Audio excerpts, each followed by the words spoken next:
Update tayo muli sa Kim Pao, behind the scene WWSK ng Kim Pao. Nakakatuwa lang kasi yung post mismo ng view kung saan ang kulitan ng dalawa na may pagkakulit naman talaga si Kim.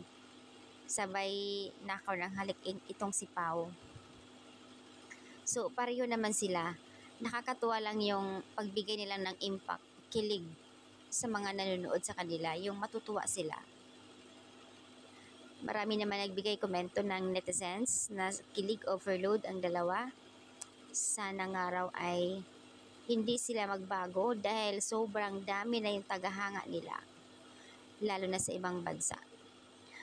At doon sa isang post naman ng admin kung saan ay I think 23 bukas may ganap ang Kim Pao.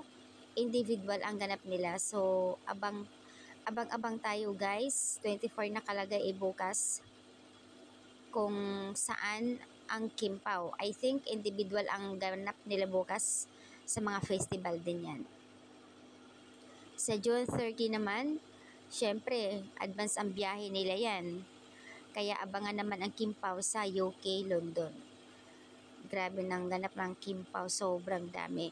Sabi nga nila, baka nga after ng pag-promo nila or Thanksgiving ng Kim Pao, baka maumpisahan na talaga yung shoot nila ng movie. Dahil nga last na pupuntahan nila Kim sa UK ngayong June 30 pa. So ayan guys, at may isa akong nabasa doon sa post naman ng mga kasamahan din natin. Hindi ko alam kung edited yon or ano, totoo ba. Kasi nga doon sa post, hindi best love team ha, kung hindi best couple, best partner and couples. So wala silang best love team, best and couples talaga sila.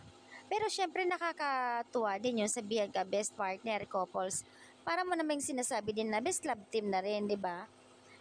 Pero not sure guys kung totoo yon or edited lang ng mga kasama. Kasi nga, doon sa, kung matatandaan din pa na may award si Kim, di ba, ipinost sa Showtime, doon sa Dangal Gawad. So may award si Best Actress of the Year. Sila ni Paulo din. So ayan guys yung update guys.